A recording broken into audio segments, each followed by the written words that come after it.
Good morning, everyone. Oh, come on, that's not a hawk welcome. Good morning, everyone. There we go.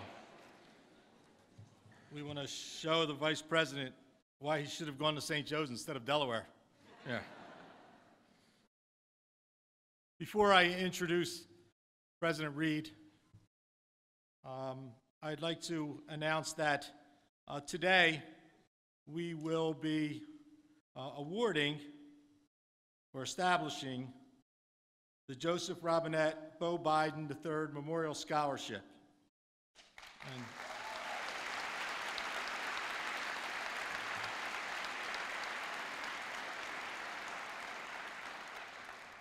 And thank you to Evelyn and Tony Carfagno for their generosity. The scholarship will be awarded to deserving SJU students who are veterans or who are from the state of Delaware. The scholarship supports students who have served others through civic engagement, shown leadership in public service, and/or demonstrated a passion for helping those in need. As Delaware's Attorney General and a major in the 261st Signal Brigade of the Delaware National Guard serving in Iraq, Bo embodied these values. While he is no longer with us, his memory and his legacy will live on in the students who benefit from this scholarship. Vice President Biden, we are grateful for your time today, your leadership, and your service to our country. Thank you for being here today. I know you'd rather be in class. To begin our program, I invite our President, Dr. Mark Reed.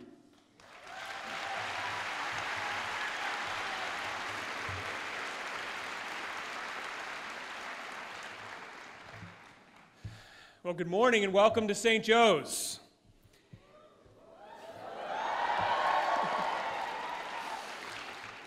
It's an absolute pleasure to be here today hosting the Vice President, Joseph R. Biden, Jr.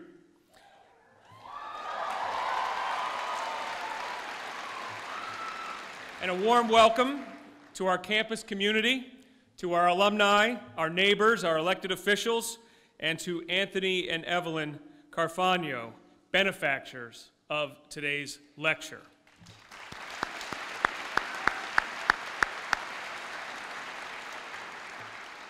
And to our friend, our good friend, over many years, Congressman Bob Brady. We're so glad you could join us as well.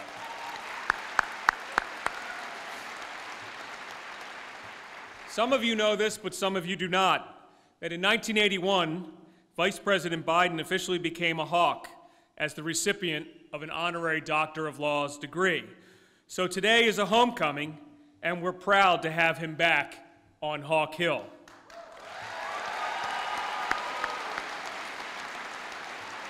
As a veteran senator, a tireless advocate for domestic and international social justice issues, a lifelong educator, a philanthropist, and a devoted father and husband, Vice President Biden models so much of what we expect from our graduates. Add to a life in generous service of others, an indomitable spirit in the face of great tragedy and adversity, and it's clear that Vice President Biden is a hawk through and through. And let me share a story to illustrate this. At the age of 29, Vice President Biden's drive and commitment to public service led him to become one of the youngest people ever elected to the United States Senate. But just weeks after the election, he was met with the loss of his wife and one-year-old daughter and the injury of his two sons from a very serious car accident. Determined to fulfill his obligations, he was sworn into the United States Senate at his son's hospital bedsides. That's character and remarkable resolve. For 36 years, Vice President Biden served the U.S. Senate on behalf of Delaware and has been at the forefront of issues and legislation related to terrorism, weapons of mass destruction, post-Cold War Europe, the Middle East, and Southeast Asia. As Vice President, he traveled to more than 50 countries, representing the United States and working with Congress to raise the living standards of middle-class Americans, reduce gun violence, and address violence against women. In the final year of the administration, Vice President Biden led the Cancer Moonshot, an international effort to end cancer as we know it, a cause close to his heart after losing his son, Beau Biden, to brain cancer in 2015. President Barack Obama has characterized Vice President Biden by saying this, and I quote, "With his charm, candor, unabashed optimism, and deep and abiding patriotism, Joe Biden has garnered the respect and esteem of colleagues of both parties and the friendship of people across the nation and around the world, while summoning the strength, faith, and grace to overcome great personal tragedy. This son of Scranton, Claymont, and Wilmington has become one of the most consequential vice presidents in American history, an accolade that nonetheless rests firmly behind his legacy as husband, father, and grandfather." I now have the distinct honor of introducing the 47th Vice President of the United States, Joseph R. Biden, Jr.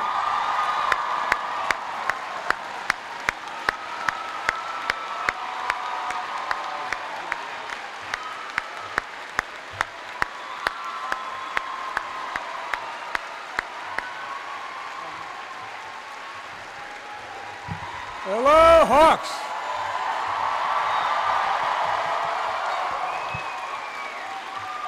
Thank you very, very much. Thank you very, very much. Folks, thank you, thank you, thank you. I love you back, kid. And by the way, you know, even I wasn't old enough to remember Adlai Stevenson the Elder, but he had a great phrase. He said, "Flattery is fine as long as you do not inhale." I did not inhale. Thank you very much for that wonderful welcome. Now, I got to be straight with you guys. I didn't always like the Hawks. No. You beat the hell out of us at Delaware in basketball. My great wish was you all had a football team so we could beat the hell out of you, but it didn't work that way. But I did get an honorary degree and did speak here, and I've been converted a long, long time. I told President Reed when I met him in the back, in addition to having married up, we had something else in common. One, we both liked the Jesuits. Now, this guy's got to be special. For the Jesuits, for the first time in history, to turn over this university, Father, to a layman, you must be okay, man. You must, if the Jesuit like you, I love you. Because you see, Father here, Father, would you stand up? I'm going to embarrass you. Come on, you got to stand up. Come on, Father. This is one of the great, great, great guys I've ever known. He was president of Scranton University, or anyone here from Scranton? Well, if you want to know whether someone's really from Scranton, ask them to pronounce it. When they pronounce it, there's no T in Scranton. It's Scranton. And my uncle used to be the registrar at the University of Scranton. He was a doctor of psychology, taught as well, and before the time of the president.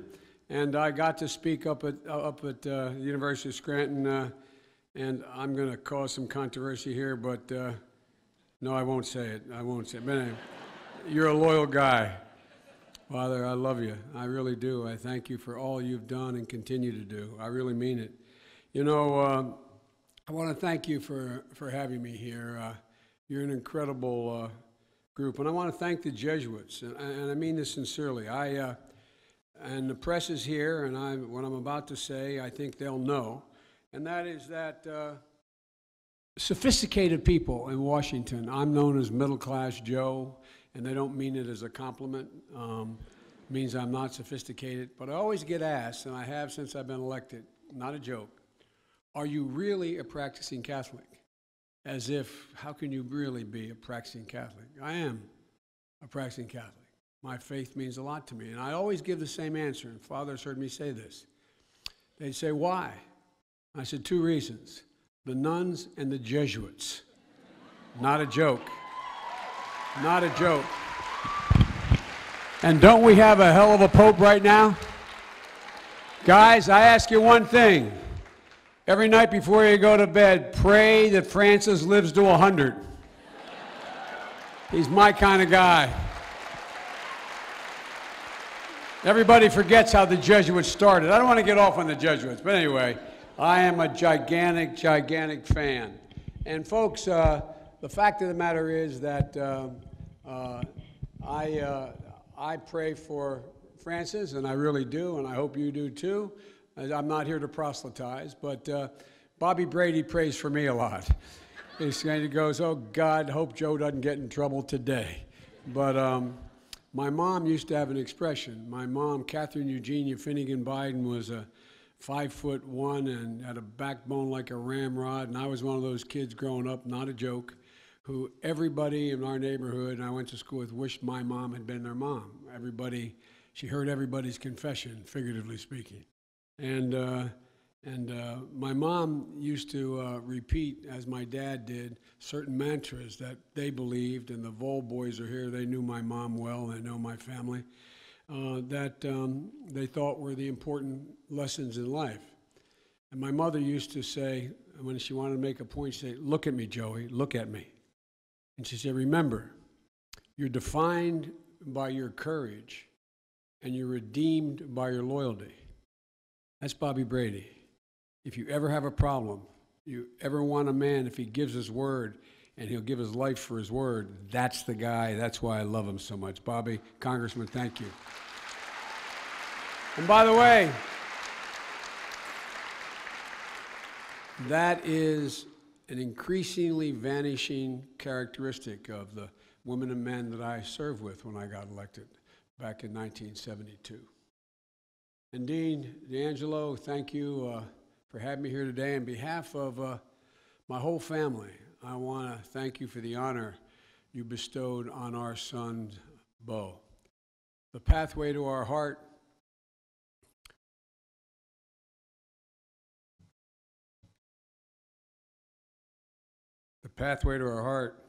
is always through Beau. And I, like all of you, I'm sure, I guess I sound like a typical father, but Beau was the finest man that I ever knew in my whole life, and I can say that without fear of contradiction or reservation. My dad had an expression he repeated all the time. He'd say, Joey, never complain and never explain. I can say from the time my Beau was born, not one time till the day he died, and he died an ugly way. Not one single time did I ever hear him complain. Not one. So, and the thing he was proudest of wasn't that he was the most popular elected official in the state of Delaware, including his dad, and that's a fact. After the 2012 election, we were reelected. Headline in our statewide paper said, Biden-Beau, most popular politician in Delaware. My dad had another expression. He said, you know you're a success as a father when you turn and look at your son or daughter and you realize they turned out better than you. Well, Beau turned out better than me, and it's a great honor to the entire family that you would name a scholarship after Beau. It means a lot. Future generations will know the name of my son, a fine man, a son, a brother, a father, and who, as the Vol guys can tell you, like St. Joe's, he didn't have to be convinced, although the Vols shoved it down his throat all the time. How could you go to Penn, Beau? It's so close to a good school. How could you possibly have chosen Penn? I don't know. And then they threatened him at Mass that he was going to go to hell, but it didn't work. I mean, I tell you what, you guys are, if nothing else, you're loyal fans, man, and the university's lucky to have you. You know, I spent a lot of time on college campuses. I always have from the time I got elected. I was a 29-year-old kid. I never never planned on running for the United States Senate. Everybody read these biographies of me that are sort of proliferating. Biden always knew he was going to be a senator. He was going to run for president. He was going to do this. Well, I don't know where they got that, because that's not how I got started at all. I got started in the civil rights movement as a kid, and one thing led to another, but I never had intended on running for public office.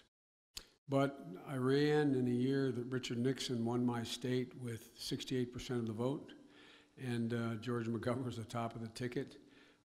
Good man, but didn't fare very well, especially in my then fairly conservative state. And I won by a landslide of 3,100 votes.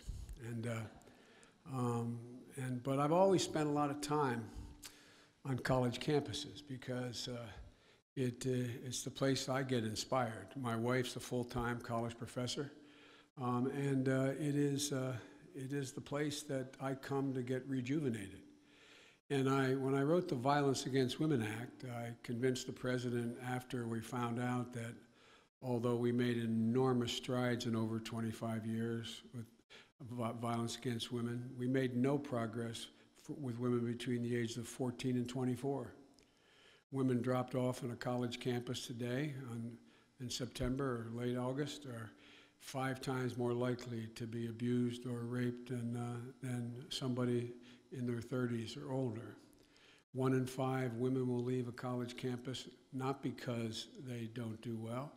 That's not the reason why the majority of women drop out of school. It's not because of grades. It's because of sexual assault on campuses. So I started an organization called It's On Us, because when I found out those statistics hadn't changed with regard to young women, they have changed drastically, 67% reduction in violence against older women. When I realized that, I asked the president's permission to do something about it. And I brought that office inside the vice president's office. The attorney general did not complain. I'm the one who appointed all the people. I'm the one that hired and fired. I'm the one who took that over because it's a passion of my life. And one of the things that I found out, I held a virtual town meeting several years ago with over 30,000 young women and men in high school and college. And I asked, what can I do? They couldn't respond. It was not a two-way conversation. They had a website they could respond to. What could I do to make life safer for women on campuses and high schools? And I was embarrassed when I got the answer. It was so self-evident. They said, get men involved. Over 40% of the people spontaneously said, get men involved. And that's why I started this organization called It's On Us. And I've spent a lot of time on college campuses, and maybe, Mr. President, you'd have me back sometime next year to talk about it, because I'm going all over the country.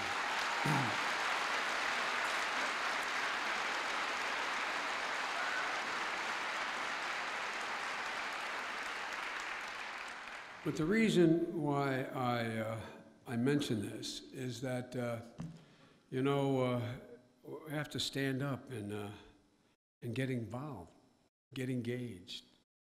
You have the power to change so many things. I think the hardest thing for young people to understand is what power they have, what power is available to you right now. To stand up and take the pledge to intervene when you see something happening. Last week, I started a thing called the Biden Awards for Bravery. It's called the Biden Courage Awards for young men or women who stand up and intervene. We gave we named a college football player from Cortland, New York, named Kyle Richard, who heard commotion in a restroom, broke down the door. A young woman was being raped. He chased the fella, turned around and shot him twice in the leg, and he still apprehended the guy. We honored him for his determination to change the culture of how we treat women. It's not the topic of my speech, but you all know where the phrase rule of thumb comes from? It comes from the late 1300s in the English common law. A woman was considered a chattel, just like the horse or the pigs or the donkey on the farm. But so many, and as a consequence, a husband was able to chastise his wife.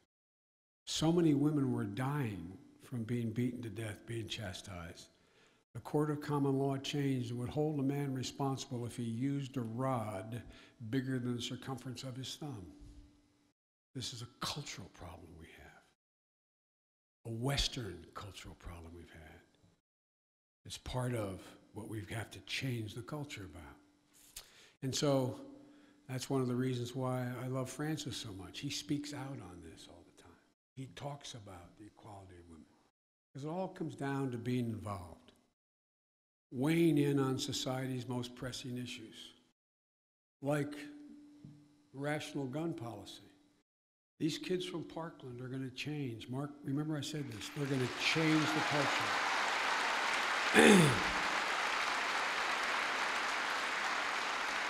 For example, before my son Bo died as Attorney General, he introduced legislation on rational gun policy, got nowhere.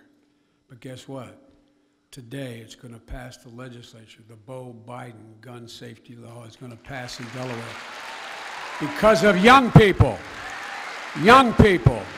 You all. That's why it's changing. So you all have to get engaged. You have to lead. I'm here to talk to you about today some of the examples of leadership that I've observed. But ultimately, it's about you guys. Over the course of my career, I've had the privilege of knowing nearly every major world leader personally. No, that's not hyperbole. That's literally, not because I'm important, because of the nature of my job.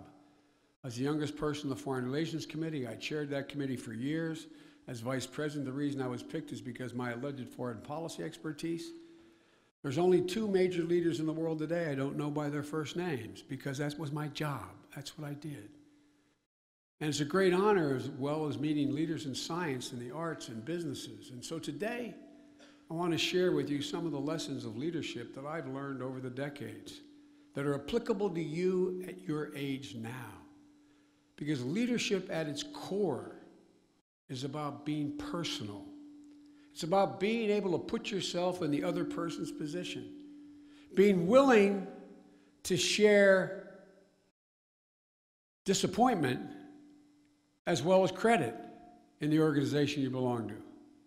Be willing to share when things don't go well, the responsibility for them not going well as sharing when things go well. Surrounding yourself with people who are very bright and have assets that you don't possess, no matter how bright you are. Never be afraid to reach out and reach back to people who you know have a talent, a capacity, a knowledge that you don't have. And never confuse academic credentials with good judgment. I know a lot of stupid Rhodes Scholars. Not a joke. You do too. I have had more Marshall Scholars, Rhodes Scholars working for me of the thousands of people over time that have been working for me. It gets down to judgment. Don't get sucked in. Don't get sucked in to just looking at pedigree. You'll resent the fact when you leave here that if you go to work at a company where the other one, your counterpart, went to Yale, the tendency of your boss will be to yield to the kid who went to Yale. Mark my words. That's what I mean by yielding to pedigree. It does not follow. And understand that character is not built on one great show of character. It's built on 1,000 little things. Demonstrated integrity, a cumulative sense. The same man who'll lie to his secretary will lie to you. The same woman who mistreats a waitress or a waiter will mistreat you. Character is character. And everyone is entitled to be treated with dignity, whether they're the shoe shine guy in the lobby or the president of the organization. Remember it. Not a joke. And these are not just aphorisms. These are the people I've observed who end up being the, by the way, being a leader doesn't mean the office you hold and the power you have. It means, does somebody follow you? Do they follow you? And there's nothing more consequential than your word. My dad used to say, you got to be a person of your word. Without your word, you're not a man, Joey. Without your word, Valerie, you're not a woman. Your word is your word, and it cannot be situational. When Bobby and I first got there, if a member of Congress or the Senate gave you your word, you knew they were there. But now it's they give you your word and say, oh, God, Bobby, I know, I didn't think about, now it's a little harder. Come on, man. Think of the people you respect. The people who keep their commitments. It's about being engaged. For the students here, you represent and this is not hyperbole, the most talented, the most tolerant, the most technologically advanced generation in American history. But for too many of you, our bitter political culture has turned you off to the idea that there's value in a life of public service. I recently did Harvard's and Yale's commencement and Cornell's. When I was up at Harvard doing their commencement last year, a study came out from Harvard, from the Shorenstein School. Only 17% of all this incredibly talented graduating class were willing to be involved in public life. I'm here to say that you cannot give in to your cynicism. You have to get involved. Remember, when I was a kid and they asked me to run for the Senate because no one else would run, I remember going back to the brightest professor I ever had, Dr. Ingersoll. It was political philosophy. And I loved him. And I went for his advice. And I said, I don't think I can do this, Professor. He said, you got to do it, Joe. I remember looking at him, and he reminded me of the admonition that he would always use of Plato. Plato said, the worst part of punishment is that he or she who refuses to govern is liable to be governed by one who is worse than himself. If you don't get involved, you deserve exactly what you get. There's no other course. Over the course of my career of service, I've been privileged to come across a few truly great women and men.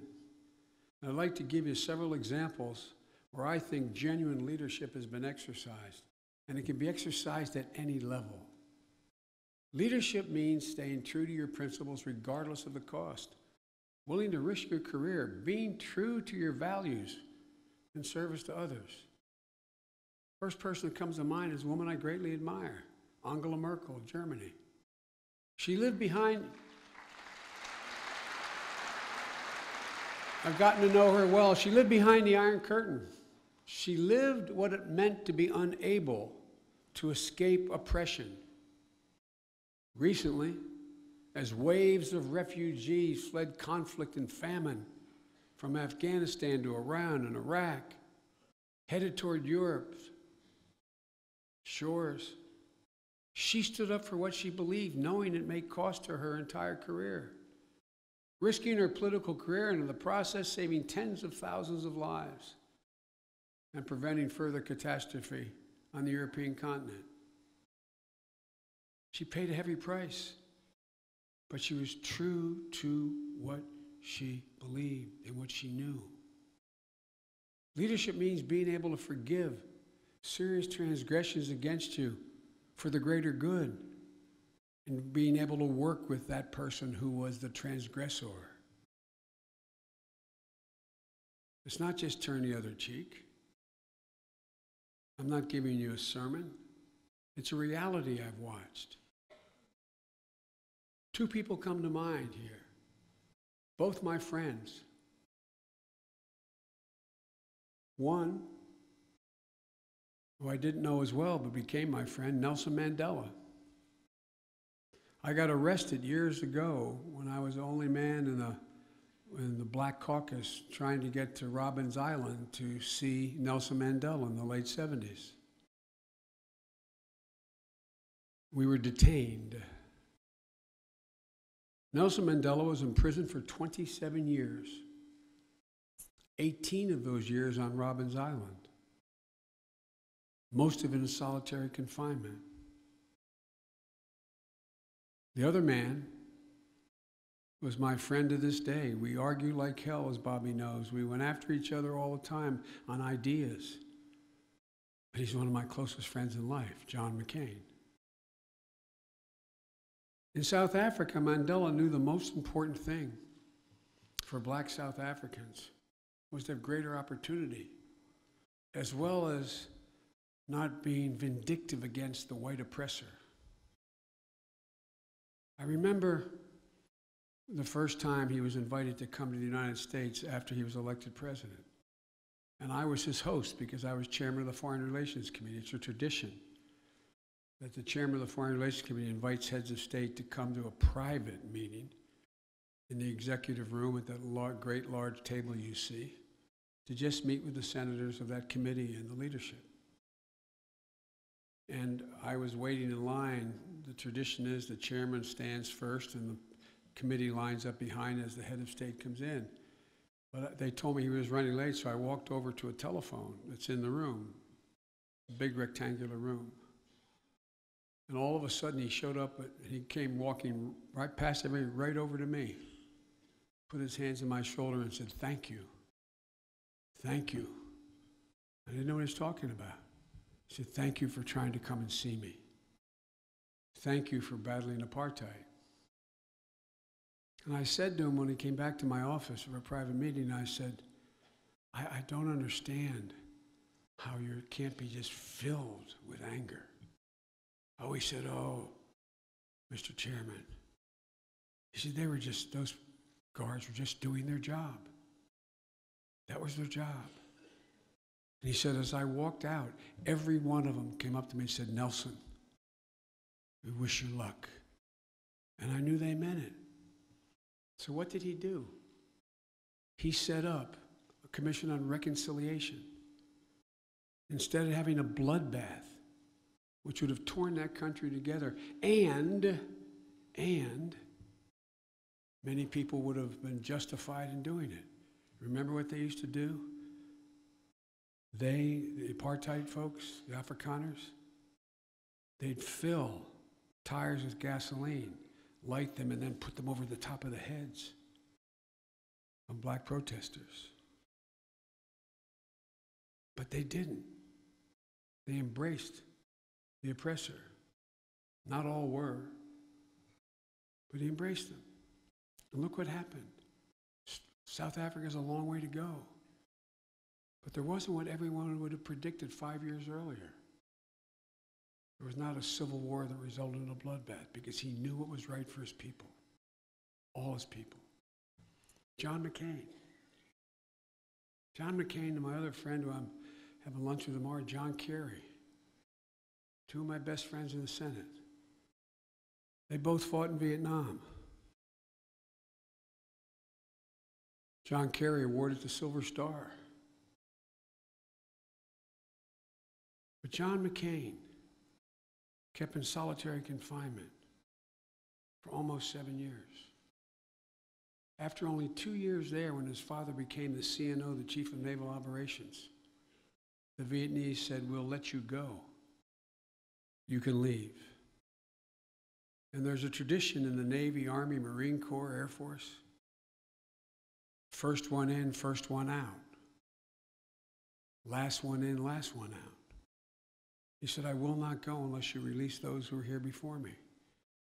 Knowing what would happen, he spent 5 more years in solitary confinement. Once a month, they would take him into a room and they'd break a different bone in his body. He knew it. He knew what staying meant. If you notice, John can't straighten his arm out, John, because they would break every bone in his body.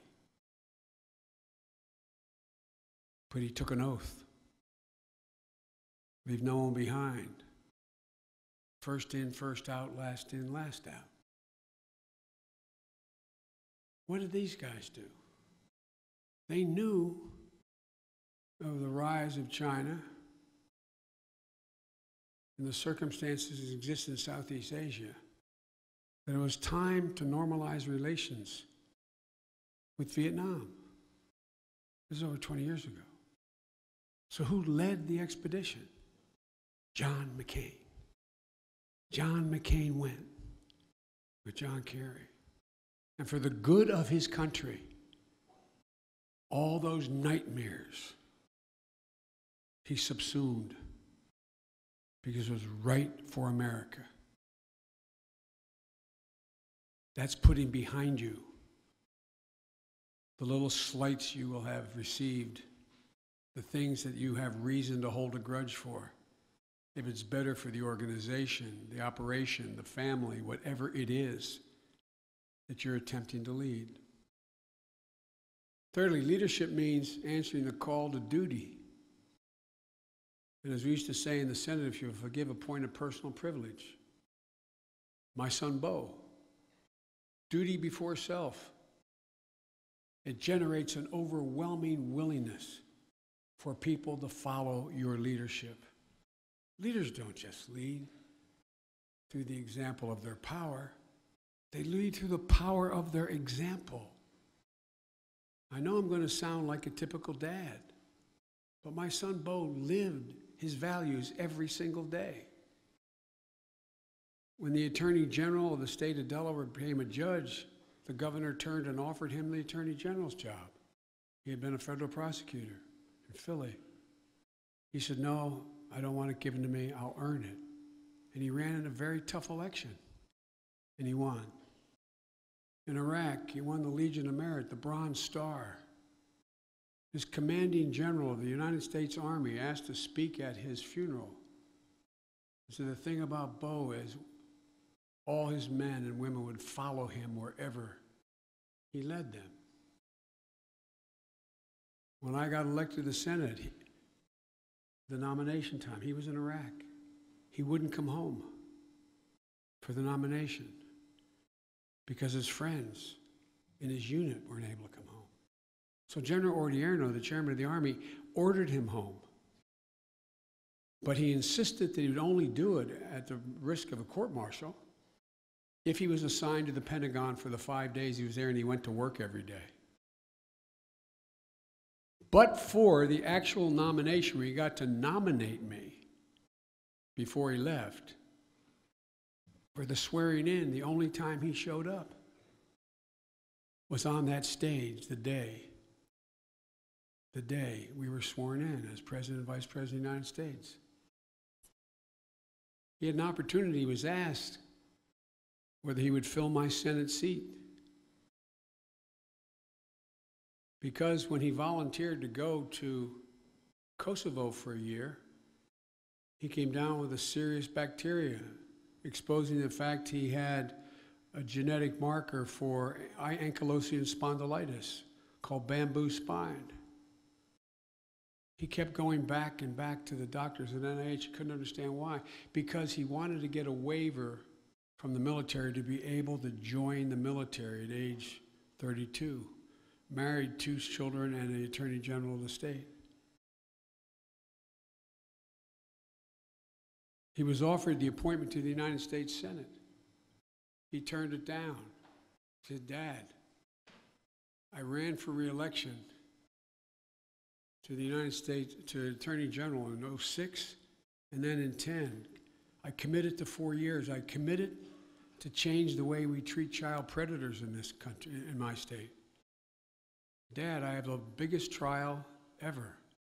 The single man, it happened, or it could have been a woman, but it happened to be a man, the single most virulent pedophile was convicted on 468 counts, 244 kids, raping a doctor, raping young girls in Lewis, Delaware, as young as 4 years old in his office.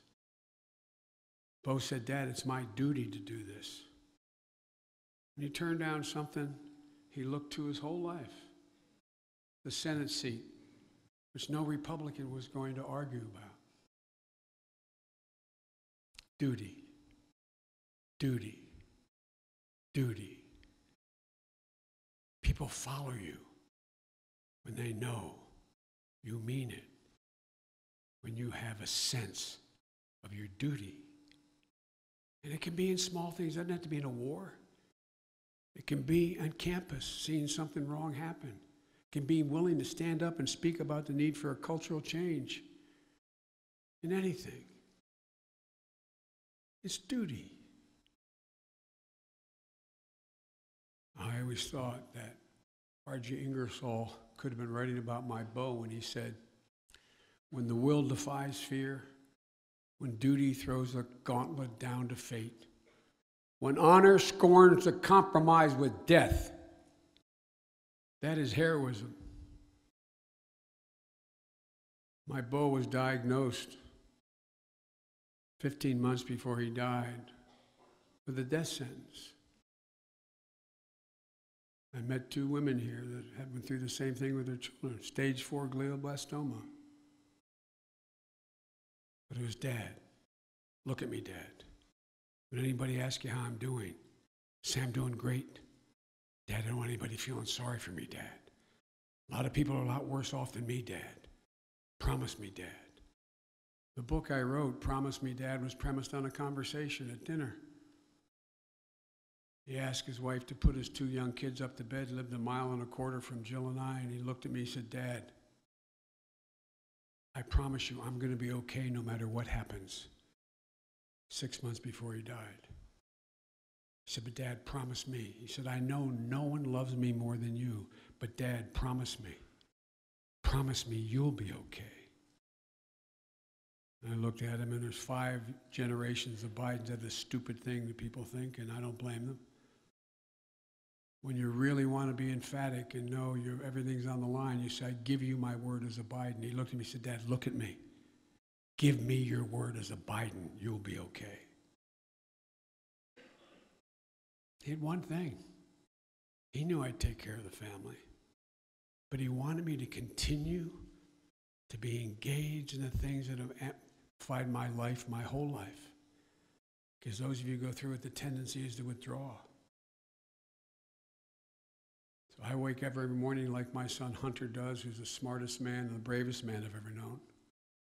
My daughter, who runs the largest nonprofit in the state of Delaware. I apologize, she went to Penn. But it was this thing.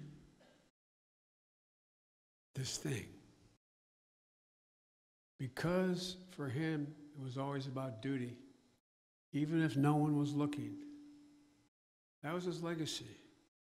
It's a duty of those in public office to live and model our values.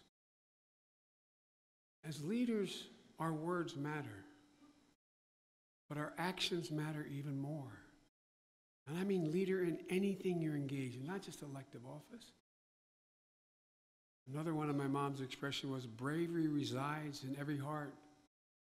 And Joey, someday it will be summoned. The test is, whatever that challenge, will you be ready? The people I've talked about today showed real courage, real bravery. But you don't have to make life and death decisions or have the weight of history falling on your shoulders. But you will be tested. Barack always kids me, as Bobby knows, it's because of the things I repeat all the time with my parents. And one is that reality has a way of intruding. It's intruded in all of your lives already, some of you. How many even here have lost a family member to cancer? Raise your hand. Turn around and look. You know what I'm talking about. You know the pain. You know what it is. There's 1,000 challenges. And the question is, are you satisfied now in terms of getting engaged? The fact is that again, I'm back to where I started, and I'll end with this. It's about being engaged. And you say, no, I look out there. There's nothing noble about politics. Well, guess what? When I was coming up, John Kennedy set an incredible standard when I was a kid in high school at Archmere Academy down the road in Claymont. But by the time I got to college and then to graduate school, the entire mantra of my generation was drop out, head to Haight-Ashbury. The war in Vietnam had already taken 24,000 of my friends' lives. Once the peace talks started, it took 17,000 more. The civil rights movement hadn't went anywhere near completion. We were still in a state like mine that had been segregated by law, dealing with Mrs. Murphy's laws. We were still the women's movement. When I supported the women's movement, it must be because I must be gay. There's not a damn thing wrong with being gay, but I must be gay.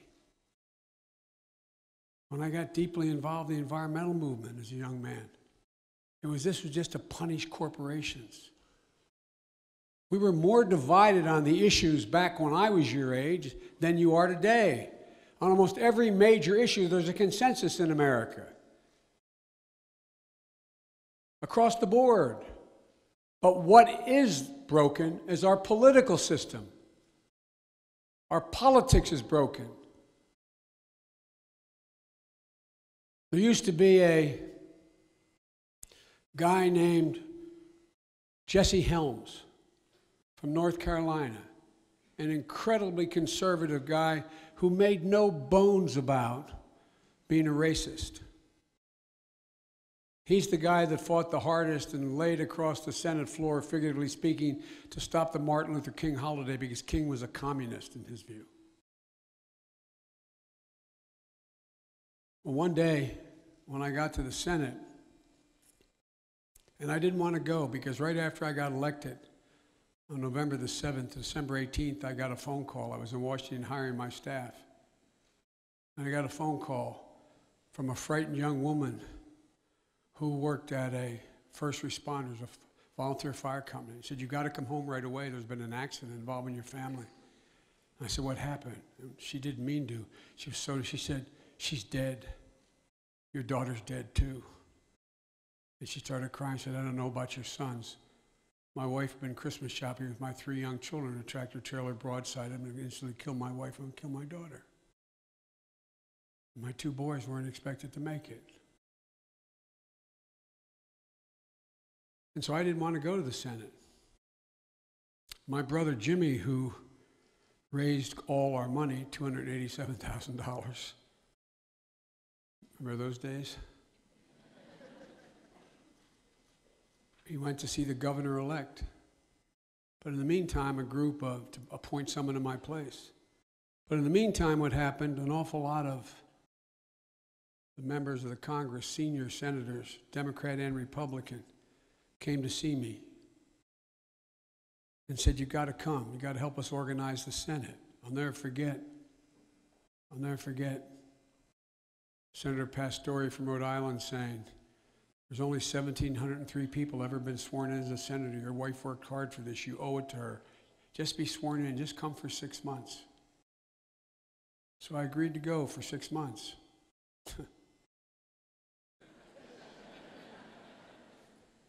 But since I'm the first senator I ever knew, I didn't realize that senators don't get assignments from majority leaders.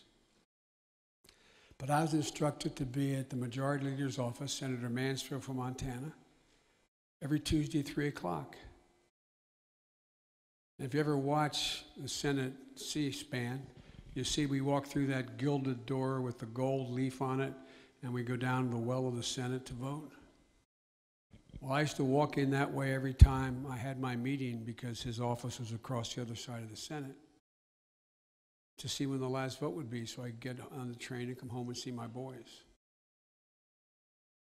And one day I'm walking down and Jesse Helms was excoriating 2 friends of mine, became extremely close friends. One still is, Bob Dole, Republican leader, and the other, Teddy Kennedy, became one of my best friends because they introduced the precursor for the Americans with Disabilities Act. And Jesse Helms was excoriating them because they were being confiscatory. No man had a right to demand another man have a curb cut for his business so a wheelchair could get in. The government had no right, and went on and on and on. I thought, how cruel is this? But because I was more afraid of being late for Senator Mansfield, I fortunately didn't stop because I would have not been very politic. And I walked in his office, and I didn't realize till about this time that my office meetings were basically for him to take my pulse to see how emotionally I was doing, adjusting to the accident. But I had figured it out by then because this was the 3rd week in May. And he said, "What's the matter, Joe?" And I went on about Jesse Helms having no social redeeming value. How could he care? How could he not care about people like, how could he be so cruel and heartless? And he listened to me, and he taught me a really important lesson that you all should remember. He said, "Joe, what would you say if I told you that in December of 1969, 2 years before I got elected, Dot and Jesse Helms were sitting in their living room in Raleigh, North Carolina, and there was an advertisement in the Raleigh Observer of a young man, 14 years old, in braces from his ankles, steel braces, all the way up his body, under his arms, and 2 steel crutches, looking out and saying, "All I want for Christmas is someone to love me and take me home." I said, "Joe, what would you say if I told you Dot and Jesse Helms adopted that young man?" I said, "I'd feel foolish." He said, "Well, they did, Joe." And he said, "You know, I learned a long time ago, everybody sent here to this body is sent here because their people found something decent about them. I found it more profitable to look at what's decent about them than what's bad about them. It's always appropriate, Joe, to question another man or woman's judgment, but it's never appropriate to question their motive because you don't know." If you notice, every time for the 8 years I was vice president, there was a problem on Capitol Hill. I'm the guy that went up to settle it. Not a joke. Not a joke. Because Bobby can tell you, I respect them all. They ran because they believe they want to change something different than me, but they believe it. And once you question a man or woman's judgment, you see you're in the pocket of big business, you're in the pocket of labor, you're not a decent Christian, you're not a, whatever the epitaph is, it's awful hard to get to go. We're trying to settle a problem on a budget, on the environment, on any issue. How do you get if I've just attacked your character?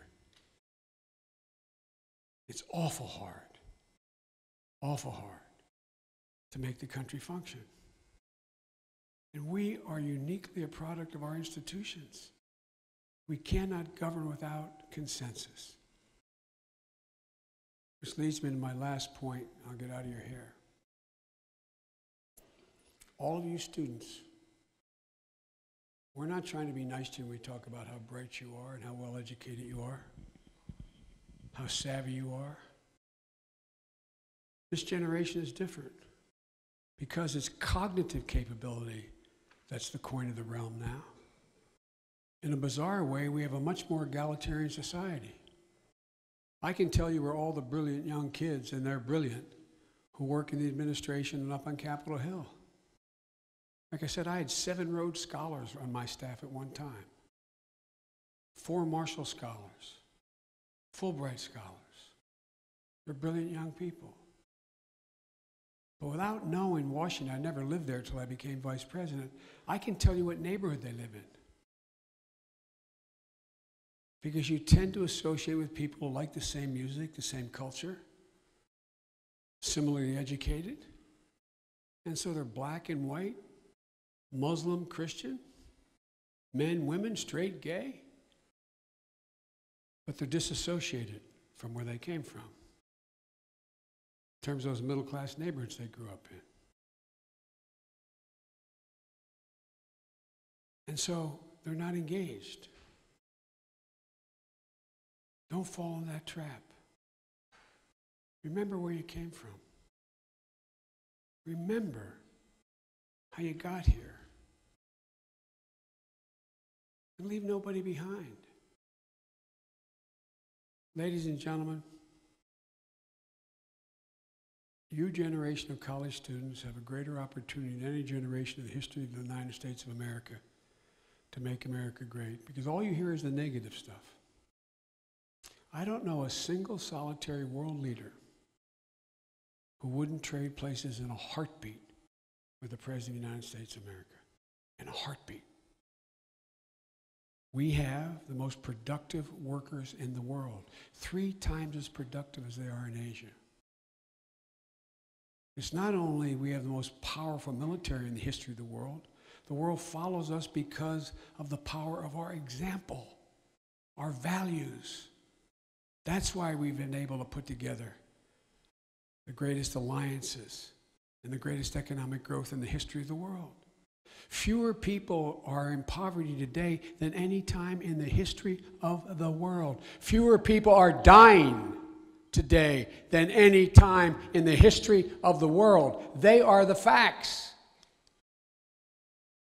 because of instantaneous communication and go on your cell, you can find out when a little boy gets washed up on a beach trying to escape from Turkey to get to Europe. And we assume it's all bad. We have the greatest research universities in the world. There are more great research universities in America than all the rest of the world combined. Not hyperbole. Every research university outside of the United States, add them all up. They don't equal the number we have here. And name me one single age-changing, life-changing discovery in the last 20 years that didn't come out of an American research university or laboratory. Name me one. Name me one. It's because we have a constant flow of new energy through our immigration system and this incredible capacity to innovate. We're the most agile venture capitalist in the world. It's real. It's not hyperbole. It's real. And ladies and gentlemen, there's never been a single time in American history when the American people have been given an even chance they've ever let their country down. Not once. Again, not hyperbole. That's the history of the journey of America. But we're walking around with our head down, like, woe is me. We're in such trouble. Come on. It's time to get up. Remember who the hell we are. Throw off this phony nationalism.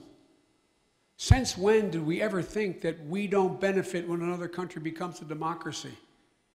Since when did we think that it's a net sum, win or lose? We win, you lose, we win. How can we survive in the 21st century that way? And lastly, we're energy independent in North America.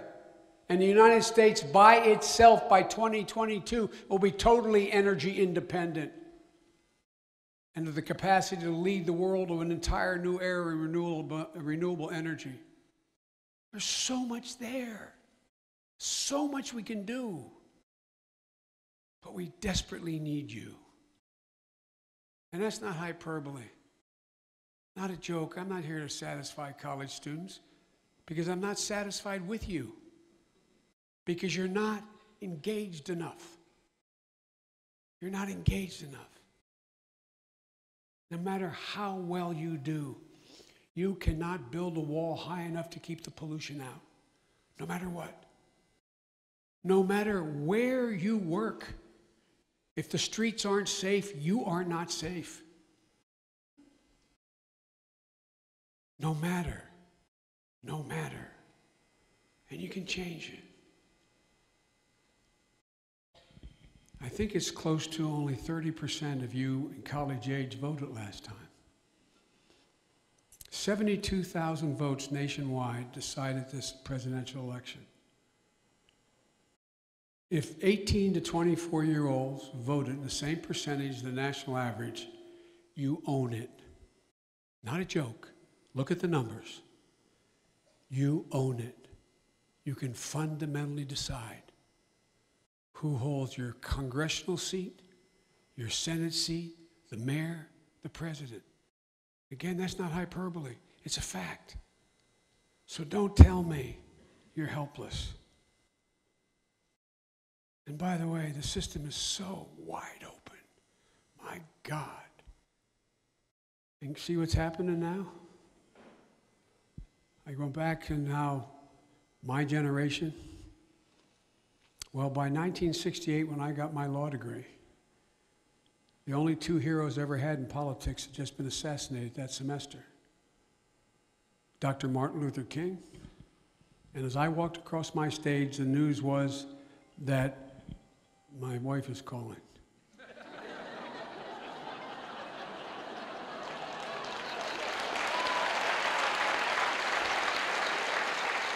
I got to call you back, okay? I love you.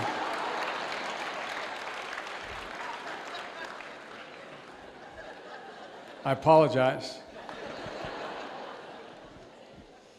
I made a deal when, after the accident, every time I'd leave, my boys would say, "Where's Daddy? Is he okay?" So I had one of those big old box phones put in my car. You know, you had 27 buttons on it. And when I became vice president, I told the president, I said, whenever my wife or my children call, I'm going to take the call no matter what's going on. We were in a national security briefing. My daughter called, a note came in saying, your daughter's on the phone. I got up and left. And he walked back, and he said, I hope that was important. I said, you're damn right it was important. I told you I was going to do, and I'm going to do it again. And so it's real simple. It's about priorities. Anyway, so the comment was, it's not important. So anyway, I forget what the hell I was telling you. I'm going to get out of here.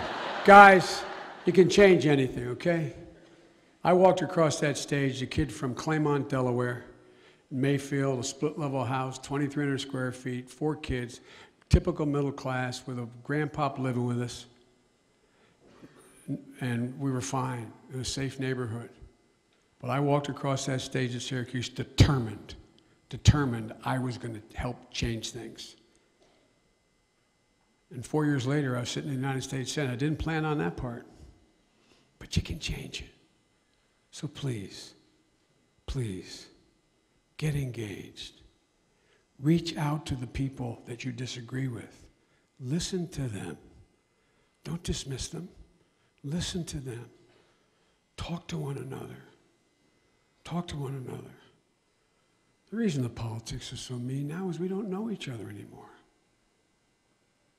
When I got to the Senate, there used to be a private Senate dining room with 2 great big conference tables and a buffet. And the senior senators said to me, if you want to know what's going on, go over there at 12:15, get a seat and sit there until 1:15.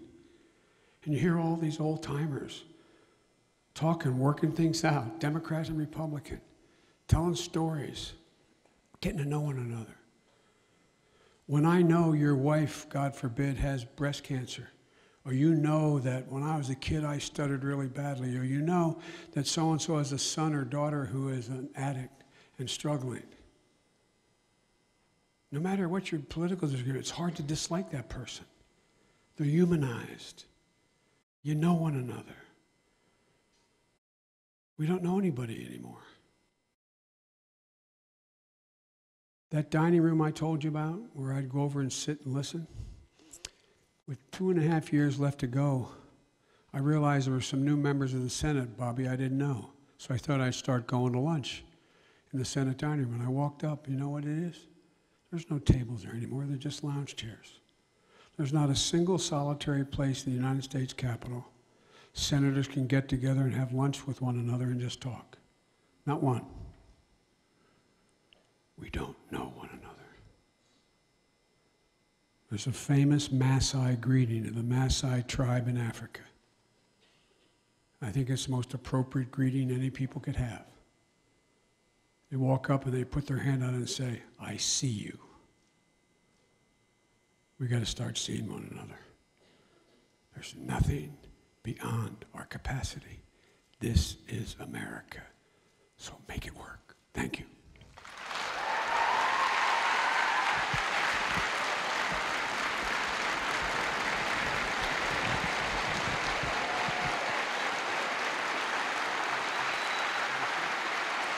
Thank you all very much. Thank you. Thank you.